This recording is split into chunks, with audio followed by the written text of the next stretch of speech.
Assalamualaikum warahmatullahi wabarakatuh. Perkenalkan, nama saya Afia dengan NIM 212105003016. Di sini saya akan sedikit mereview tentang video eh, pembentukan peradaban Islam pada masa kenabian. Dalam pembentukan peradaban Islam pada masa kenabian ini dapat kita spesifikkan menjadi dua, yaitu fase Mekah sama fase Madinah. Fase Mekah. Yang pertama, metode dakwah Nabi dalam menanamkan peradaban Islam. Yang pertama itu Nabi melakukan dakwah secara rahasia, secara sembunyi-sembunyi. Ketika Nabi menerima wahyu, Nabi ini melakukan dakwahnya secara sia-sia. Yang pertama diajari Nabi adalah Siti Khadijah, istrinya sendiri. Yang kedua, dakwah Nabi secara terang-terangan, namun lingkupnya ini tetap di kota Mekah. Yang ketiga, Nabi menjalankan dakwah secara terang-terangan di luar kota Mekah. Yang kedua yaitu konten dakwah Nabi di Mekah. Ada beberapa konten dakwah Nabi di Mekah. Yang pertama tentang ketauhidan, yang mana itu mengajarkan bagaimana kita cara menyembah Allah dengan benar, bagaimana meyakini bahwa Allah itu adalah Tuhan satu-satunya, dan hal-hal yang berkaitan dengan ketauhidan. Yang kedua yaitu tentang pengajaran Al-Quran. Jadi Nabi mengajarkan kita bagaimana cara membaca Al-Quran dengan benar, hingga bagaimana cara memahami isi Al-Quran itu sendiri. Yang kedua yaitu bentuk-bentuk penolakan masyarakat terhadap dakwah Nabi. Yang pertama, masyarakat ini menolak secara halus. Jadi mereka cuma menolak, tidak ada action ataupun ujaran kebencian terhadap Nabi pada waktu itu.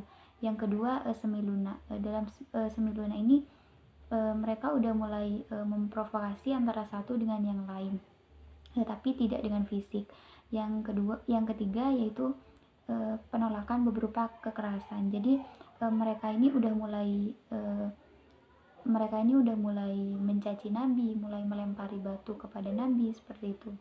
Selanjutnya yaitu faktor-faktor penolakan terhadap dakwah Nabi. Ada beberapa faktor yang melatar belakangi bagaimana mereka menolak ajaran Nabi. Yang pertama, politik kekuasaan. Nah, apa-apa yang berkaitan dengan politik kekuasaan ini telah kita ketahui bersama bahwasanya politik kekuasaan yang diterapkan pada waktu itu adalah oligarki. Jadi mereka mendahulukan kepentingan mereka sendiri dan mereka menyampingkan dakwah yang dilakukan Nabi, seperti itu. Yang kedua yaitu sosial, karena pada dasarnya pada waktu itu mereka ini masih tidak bisa menerima kondisi yang ada, tidak bisa menerima keadaan yang ada. Jadi mereka tetap kekeh pada kebudayaan sosial mereka sendiri, tetap menolak ajaran Nabi. Yang ketiga yaitu agama dan keyakinan. Nah, ini sudah jelas ya, karena sebelum Nabi jauh berdakwah, mereka sudah memiliki agama dan keyakinan mereka sendiri. Yang keempat yaitu budaya. Dulu budaya mereka ini tidak fleksibel, maksudnya mereka ini tetap kuat dengan kebudayaan mereka masing-masing, seperti itu. Yang kelima, ekonomi. Kenapa? Karena pada waktu itu perekonomian mereka ini dengan perdagangan menjual patung, seperti itu. Jadi otomatis ketika mereka mengikuti Nabi, mengikuti ajaran dakwah Nabi, otomatis patung yang mereka buat itu tidak laku, seperti itu. Selanjutnya itu fase Madinah. Ada beberapa hal yang dilakukan Nabi di Madinah. Yang pertama, mendirikan masjid. Salah satu masjid yang didirikan oleh Nabi adalah Masjid Quba. Yang kedua itu mempersatukan Ansor dan Muhajirin. Karena sebelum Nabi melakukan dakwah, kaum Ansor dan Muhajirin ini terpecah.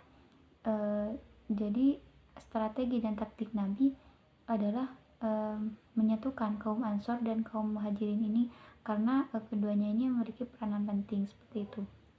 Yang ketiga yaitu melakukan piagam Madinah. Dalam piagam Madinah ini bagaimana wilayah mereka ini tertata dengan rapi, dan ada beberapa peraturan baru yang diterapkan di Madinah pada waktu itu.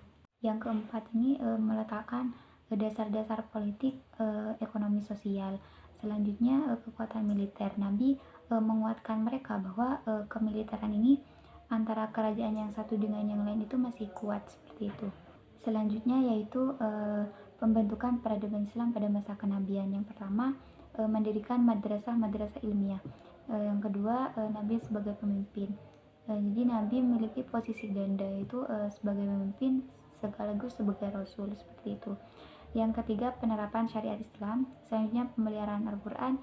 Selanjutnya, peningkatan harkat dan martabat wanita.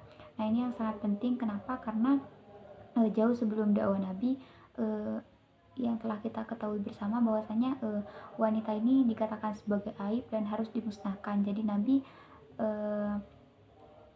mulai membenahi stigma tentang itu, bagaimana harkat dan martabat wanita itu tetap dijunjung tinggi, seperti itu.